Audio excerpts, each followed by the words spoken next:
수학원 기말고사 대비 필수 개념을 설명하는 동영상입니다. 기말고사를 할 때 정말 많은 학생들이 중간고사 시험 범위를 몰라서 기말고사 문제를 많이 틀려요. 그래서 일단은 중간고사 시험 범위를 먼저 다시 한번 보기를 권하고, 여기에 있는 핵심 키워드들을 백지에 적어 보세요. 백지에 적어서 잘 적을 수 있으면 오케이, 잘 적을 수 없으면 다시 공부하세요. 이 동영상 끝날 때 이 위치에 있는 재생 목록이 중간고사에 관련된 재생 목록이고, 이 위치에 있는 재생 목록이 기말고사에 관련된 재생 목록입니다. 자, 중간고사 몇 개 읊어줄게요. 일단 1차 함수 기울기 x절편 y절편을 알아야 돼요. 나중에 기말고사 시험 범위에 등차 수열을 배울 때 이 1차 함수가 사용됩니다. 그리고 등차 수열의 합 구할 때 2차 함수가 사용되니까 2차 함수 꼭지점 x절편 y절편 구하는 거 연습을 하고, 아시는 사람은 아시겠지만 나는 꼭지점에서 사이시옷을 안 쓰는 편이에요. 그리고 1학기 수학원 중간고사 범위 지수 로그 단원에서 보면 지수법칙, 지수함수, 로그함수에 대해서 알아야 하고, 로그의 정의, 로그의 성질, 상용로그 알아야 되고, 그리고 상용로그를 배웠으면 상용로그 표를 이용해서 2의 백제곱을 구할 수 있어야 합니다. 그리고 복리 문제, 인구 증가 문제 계산할 줄 알아야 돼요. 예를 들어서 뭐 어느 도시의 인구가 매년 10%씩 증가하면 20년 뒤에 인구는 처음 인구의 몇 배가 되냐, 이런 류의 문제, 인구 증가 문제 계산할 줄 알아야 합니다. 그리고 또 기말고사는 또 삼각함수랑 관련되어 있기 때문에 라디안, 삼각함수의 정의, 단위원에서 정의하는 사인, 코사인, 탄젠트의 정의 알아야 하고, 여각의 공식, 보각의 공식 같은 걸 다룰 줄 알아야 돼요. 여각의 공식이라는 말은 대충 이렇게 생긴 공식,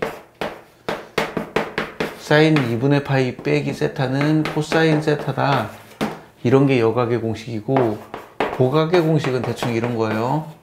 사인 파이 빼기 세타는 사인 세타다, 이런 게 대략 보각의 공식이에요. 그래서 여각의 공식, 보각의 공식뿐만 아니라 이 각에 관련된 다른 공식들도 다 알아야 합니다. 이걸 알아야 기말고사 시험 범위에 능숙해져요. 그래서 이 부분을 잘 모르면 나 2차 함수 꼭지점 어떻게 구하는지 까먹었는데, 이런 사람들은 2차 함수 꼭지점 다시 연습해야 돼요. 로그의 정리 까먹은 사람 다시 연습해야 합니다. 라디엔의 정의, 삼각함수의 정의 까먹은 사람 다시 연습해야 돼요. 자, 이제 기말고사 봅시다.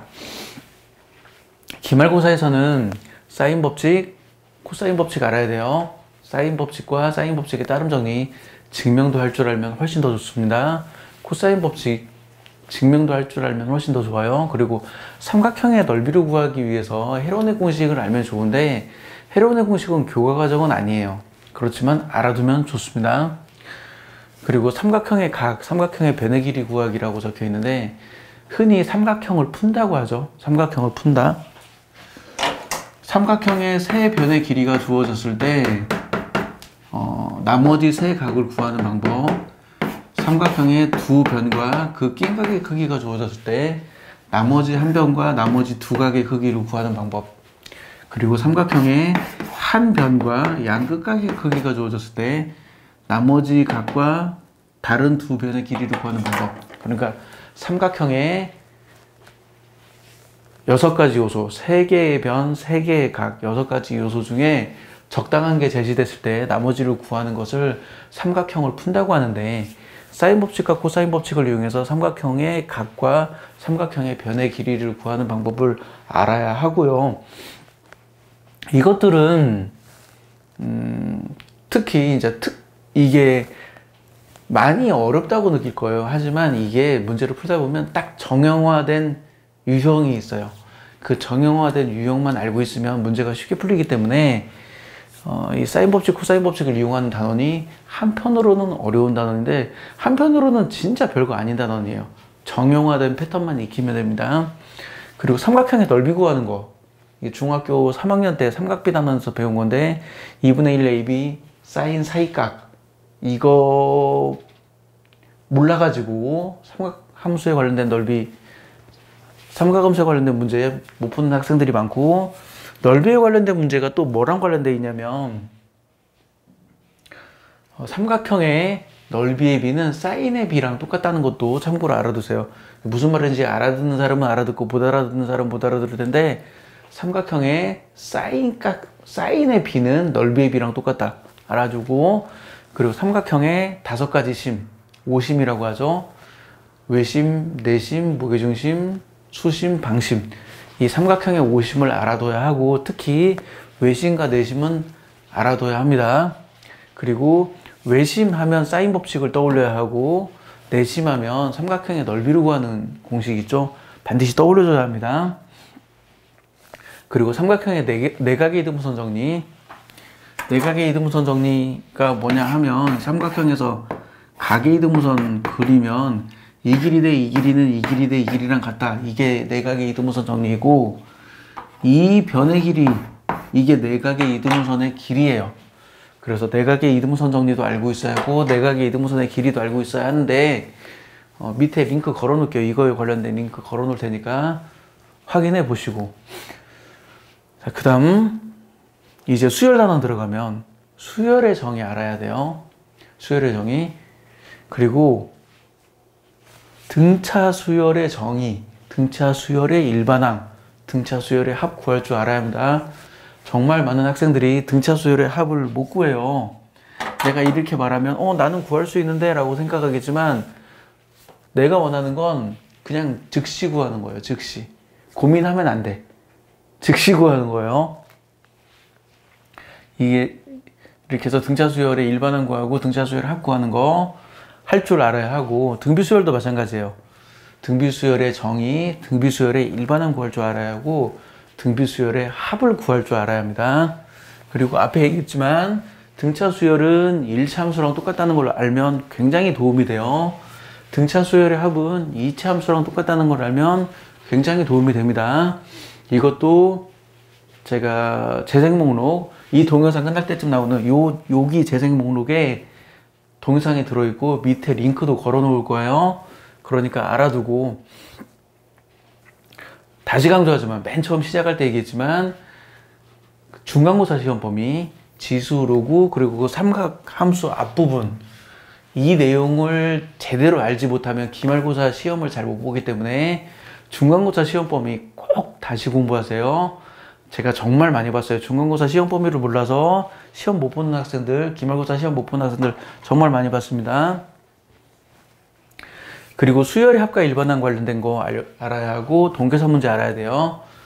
예금, 적금, 대출 상환 이런 것들, 돈계산 문제 할 줄 알아야 되고, 이 돈계산 문제는 앞에 얘기했던 복리 문제, 인구 증가에 관련된 문제하고 관련되어 있기 때문에 이걸 알아야 돈계산 문제를 할 수 있어요. 하지만 저는 제가 가르친 학생들한테는 돈계산 문제는 그렇게 신경 쓰지 말라고 그래요. 돈계산 문제가 4가지 형태가 있는데, 그 4가지 형태 중에 뭐가 나올지 몰라요. 4개가 다 나오지 않고 넷 중에 뭔가 하나가 나오는데, 그 한 문제를 위해서 돈계산 문제 그 4가지 형태를 다 공부하는 건 좀 뭔가 좀 효율이 안 나와요. 그래서 돈계산 문제 자신 있다, 나 그거 공식 외워버리지 하는 사람들은 돈계산 문제 공부해도 좋지만, 내 경험상 돈계산 문제는 가르쳐주고 또 가르쳐주고 또 가르쳐줘도 학생들이 잘 몰라서, 저는 돈계산 문제는 그냥 문제 풀지 말라고 그래요. 그리고 이제 시그마 단원 들어가면 시그마의 정의 알아야 되고, 시그마의 성질 알아야 돼요. 그리고 시그마 단원에서 부분모 수분을 몰라서 시그마 수열의 합 못 구하는 학생들이 있어요.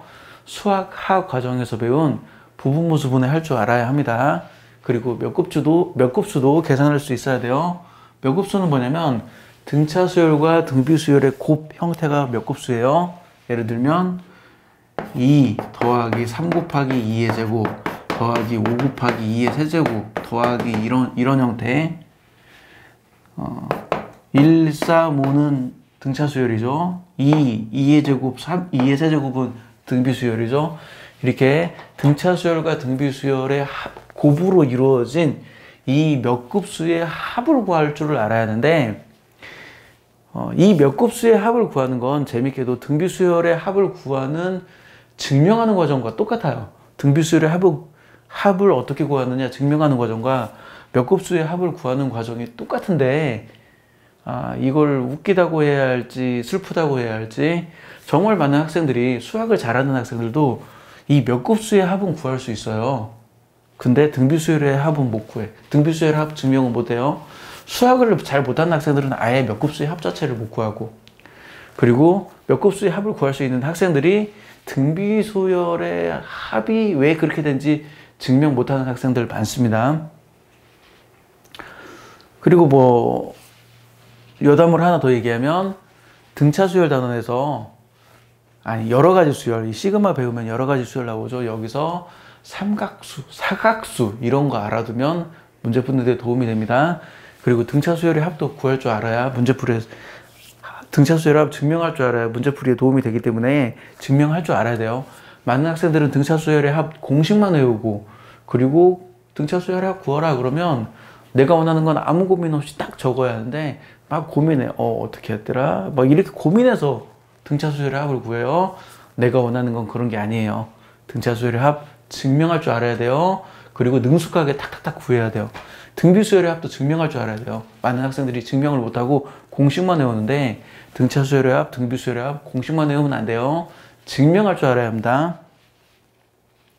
그 다음에 이제 수열의 귀납적 정의를 할 줄 알아야 하는데, 수열의 귀납적 정의는 달리 말하면 점화식으로부터 일반항을 구하는 거예요.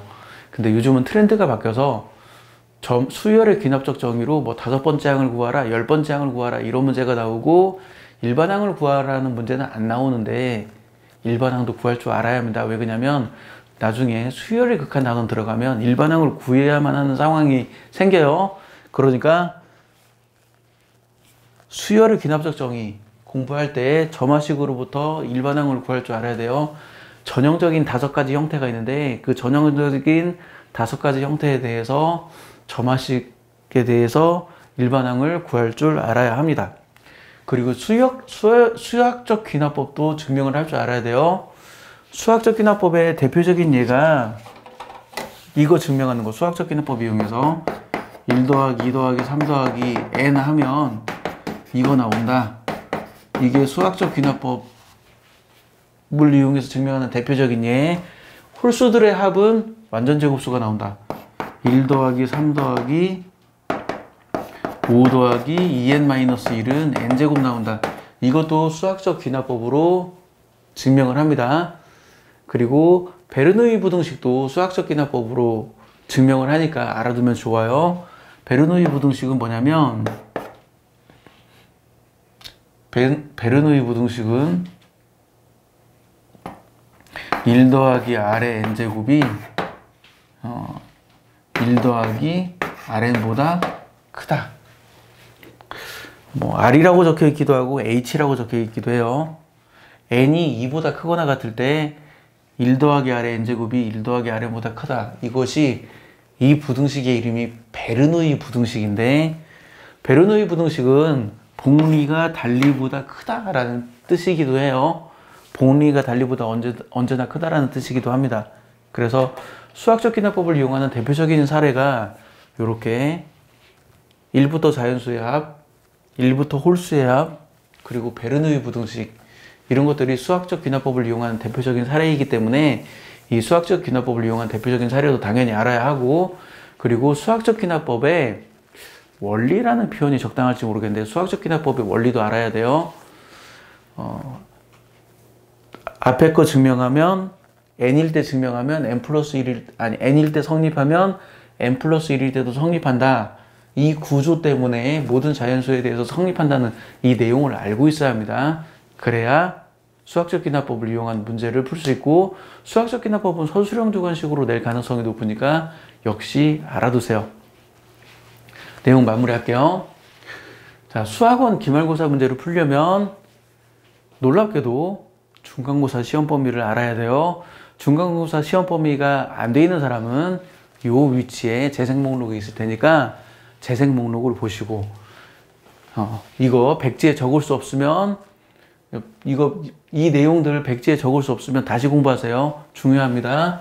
그리고 기말고사 시험 범위도 백지에 적어 보세요. 백지에 적어서 잘 모르겠네? 그러면 다시 공부하세요. 이걸 쭉 공부해야 합니다. 그리고 기말고사 시험 범위에 관련된 내용은 여기 이 위치에 재생 목록이 있으니까 이 위치에 있는 재생 목록을 보고 참고하시길 바랄게요. 마칠게요. 발키리였습니다.